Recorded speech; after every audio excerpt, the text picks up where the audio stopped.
Hey,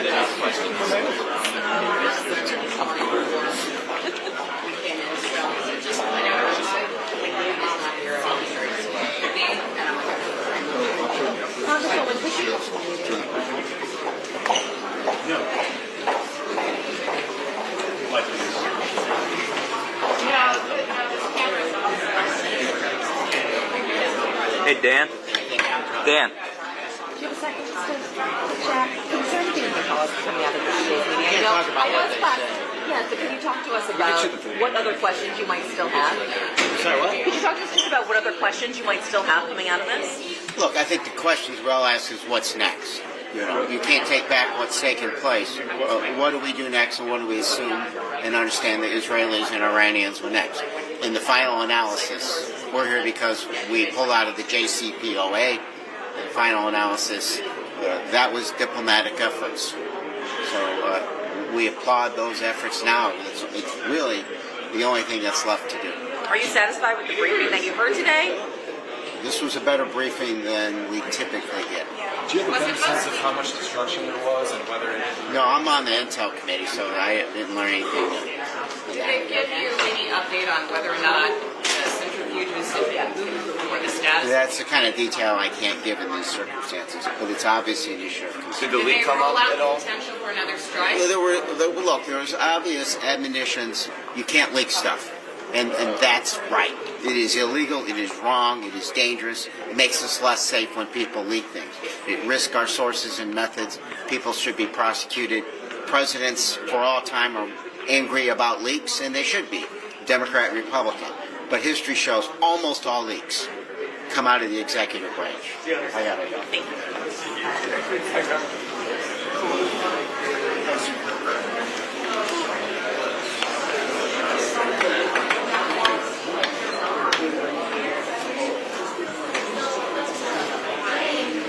You make a hole. Okay.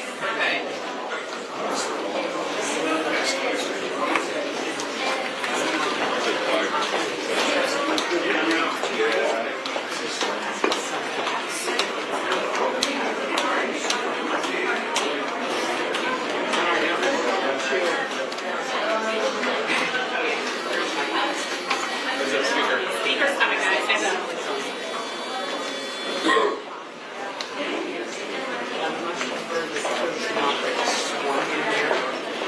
Either stand there or stand on the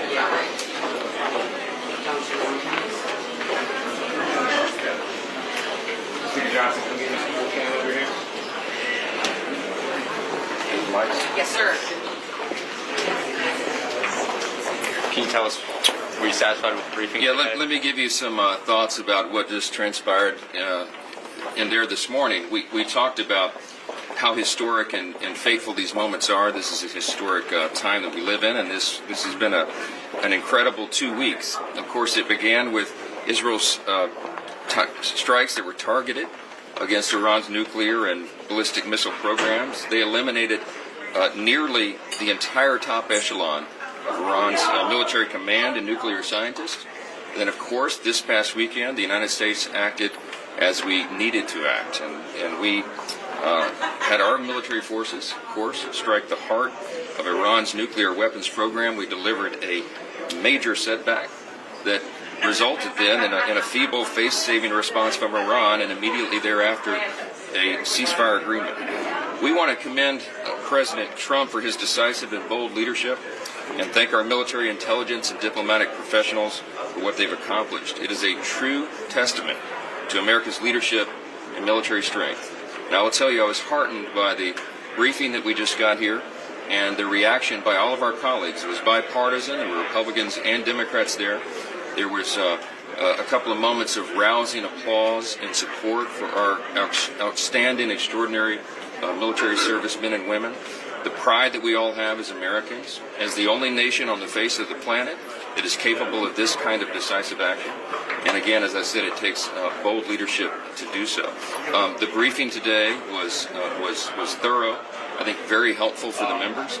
They relayed very important information and answered a lot of the questions that were in the minds of members of the House here, and I know they did the same in the Senate yesterday. So we are blessed to be led by a cabinet of officials who are so good at their jobs, to have the acumen of an extraordinary chairman of the Joint Chiefs of Staff, General Kane, and all of the personnel that work there at the Pentagon and in the U.S. military.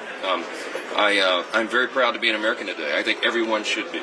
And what I will say next, and what we expect, and one of the things that was discussed this morning, is that we now need Iran to engage with us in direct, good faith talks, negotiations, not through third parties, not through other countries.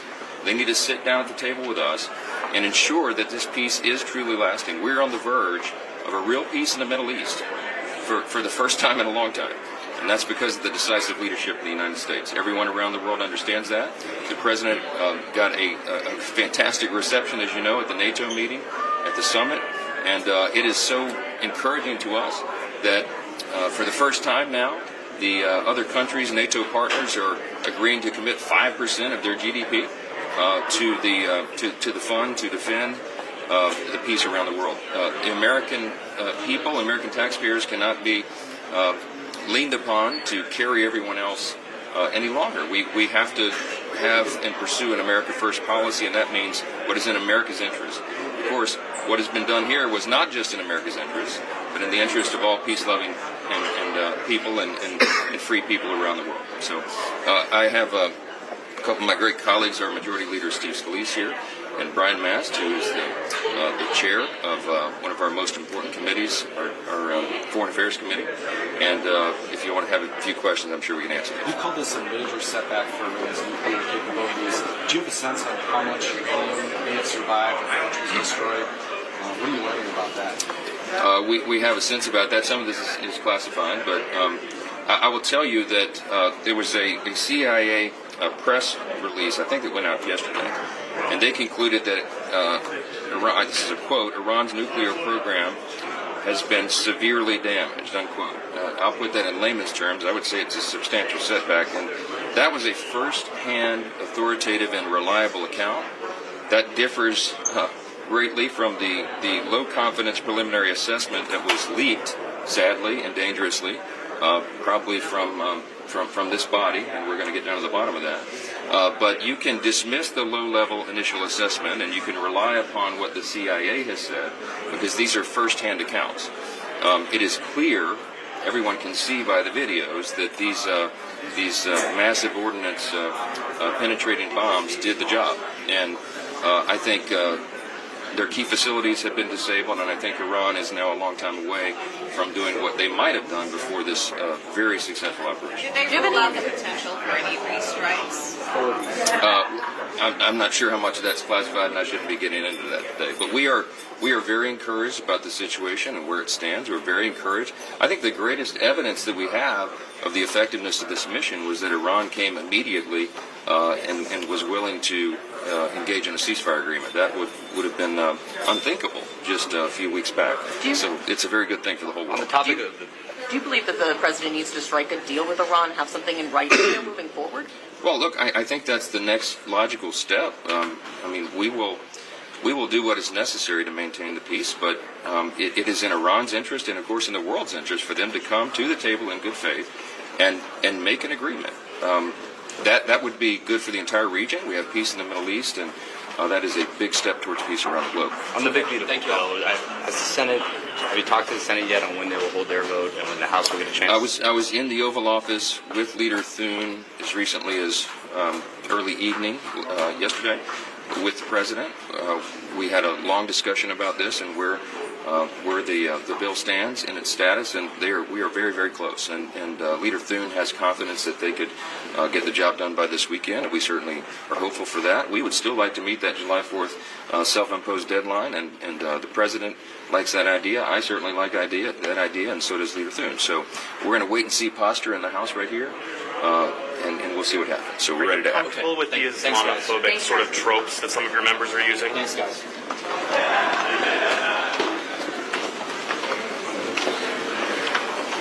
Any interest in listening to the actual nuclear physicists in the U.S. Congress? Sure. Okay. So I'm Congressman Bill Foster. I'm a PhD physicist who worked for 25 years at Fermi National Accelerator Lab, designing giant particle accelerators. I know this technology pretty well. I was very disappointed that we learned very little about the high inventory of high enriched uranium, 60% enriched uranium, and its whereabouts, and what that meant for the breakout time to Iran's first nuclear device. There is, I think, frankly, very over-optimistic portrayal of what was and was not accomplished by this mission, because we do not have understanding and control of where all of that material is. I remind everyone that the 60% enriched material, while not weapons grade, is weapons usable. The Hiroshima device used a mixture of 50% and higher enriched uranium and worked pretty well. And it is well known by thousands of physicists around the world. The physics of a simple gun-type device, almost all of the components there require no special nuclear materials. The conversion of the 60% enriched materials, first to green salt and then to metal, casting them into parts, is all documented on the Wikipedia pages of Little Boy. If you look up that article, you will see, unfortunately, just how straightforward it is to make such a device. And I was disappointed that we did not see that the goal of this mission from the start was to secure or destroy that material. That's where they're hiding the ball, and that's what we have to keep our eyes on. The president says it's all beneath all this rubble. Would you expect to see radiation levels or something like that if this had been damaged or destroyed? Not necessarily. For technical reasons, that I can't talk about. But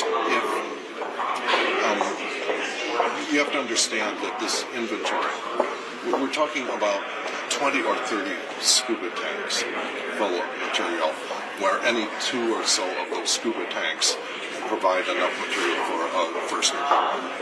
That is what we're trying to understand, where the location is and the disposition in a situation where the intelligence may or may not be complete. When the president says it's very difficult to move that stuff, do you buy that, or do you think that those are the type of tanks that could have been moved out? To the extent that he was listening to competent technical people when he made that statement, he must have been referring to things like centrifuges and other infrastructure. The UF-6, as conventionally transported, is in cylinders that you can see exactly what they look like and are not hard to transport through a number of means. Safe to transport? Yes. If there's not certainty that uranium was destroyed, are you worried that there will be additional strikes in order to complete the mission? If we can somehow guarantee that we have secured or destroyed that material, the world will be a safer place. If that is not what has in fact been accomplished here, we are not safer. In that case, in terms of a first Iranian nuclear device. In that case, would you support additional strikes to get rid of it? I'm not going to talk policy here. I'm talking about what's known from the physics involved and what the capabilities are, given the inventories of different kinds of uranium. What about the centrifuges and other infrastructure in Fordo and these other facilities? Is it credible that that was destroyed, or did we just not? No, very credible that those capabilities have been degraded substantially, and I believe that. The centrifuges and other processing is irrelevant if you have a large inventory of 60% enriched uranium. That's point one. You can make a higher performance nuclear weapon with 90% enriched uranium, but that doesn't have to be the game that Iran is involved in. Did the briefers try to make the case that it was still there to you guys? Don't want to talk about that. What's your level of concern about the potential, not necessarily of a thermonuclear device, but of a dirty bomb possibly going off at a U.S. base or Israel? The dirty bomb is not really talked about. I'm talking about a Hiroshima-style gun type, straightforward, a yield in the tens of kilotons nuclear device. So when you say that material should be destroyed, how does one destroy that material? You can disperse it enough that it's unusable. UF6 is very reactive. If you just let it loose in a cave, it will find something to bind up with. And so, it's possible to recover it with a very extensive effort, but that would be a different ballgame than just getting your hands on a couple cylinders of the pressurized UF6. What do you believe needs to happen next after this? I think that we have to understand the leverage that the Iranians and the free world have, and to engage in serious negotiations with the Iranians about putting a permanent lid on their nuclear program, starting with getting IEA surveillance on their entire inventory of 60% enriched uranium.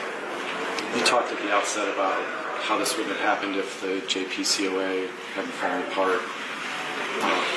Yeah, I think, frankly, that the game was lost when President Trump withdrew from the JCPOA. Under the JCPOA, we had very strict limits and enforced limits on their inventory of enriched uranium at different levels. And when that was lost, the game was lost. And now we're in a situation where they have very large inventories of quite significantly enriched uranium.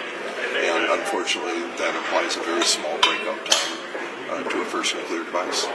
Under the JCPOA, and I spent many hours in the SCIF looking at different breakout scenarios. The fundamental representation there was that there was a 1-year breakout time. If the Iranians kicked the inspectors out with the equipment that they were allowed to have, it would still take them a year. Okay, and now we're in a situation where it's days.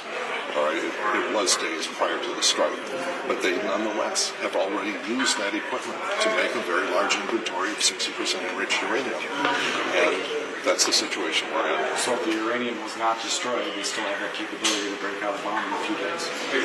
In a very brief period. What's your level of concern about that? Enormous. What's a very short level of time? It depends on how much work they've already done. If you look at what was done to build the Hiroshima little boy bomb, almost all of it could be done in a small artillery shop. And there are a lot of that kind of capability all around Iran. And you don't need bomb physicists at this point. You need engineers. You need machinists. You need technicians. The physics is known. What did you make when Israel targeted all those nuclear scientists? That was important. That had a large impact on their capability going forward. Not so much on the breakout time. Thank you, sir. All right. Thank you. Thank you, sir. Thank you. Let's see, if you need to contact my press, it's grace.boutn@mail.ls.gov. Congressman Bill Foster, the PhD physicist. We can tell by the time. It's kind of embarrassing. Where's plutonium on it? Because, obviously it's got the atomic weight of indium raw, Does it really? So you walk down the street, people will point at you and laugh, It's really... So it is a joke time. It's embarrassing. But, it's a gift. Just embrace the It's a gift, so I kind of have to wear it. Sure, I have to ask, do you wear that tie all the time or just periodically? Boom. Get out. Get out.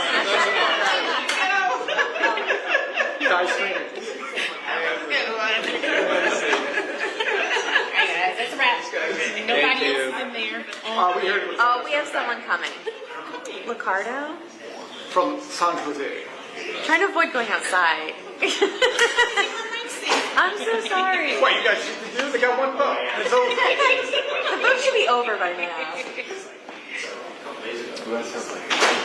Yes, absolutely. It's been real. Yeah.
in order for the president to do this without congressional authorization. And what was briefed to Congress today is massively different than what has been told to Congress over the last year, up until a month ago, about both Iranian capabilities and Iranian intent. Are you convinced that Iran's nuclear facilities have been completely destroyed, obliterated, whatever the administration is using? No, I'm not convinced of that whatsoever. Numerous words have been used. In fact, they said, pick your adjective. Well, adjectives and words actually matter. They have different meanings, and they mean vastly different things, and they have not actually settled on a definition in what they claim the results of the strike were. So we'd like to see that. We've been told that there are still additional reports that have not been provided to Congress. So show the report. With a real battle damage assessment, please stand up so we can make that assessment and see what the results were. But I just want to underscore the fact that military success, even if it happened, does not make it okay for them to violate the Constitution and not seek congressional authorization. And the reason is some missions are successful and some are not.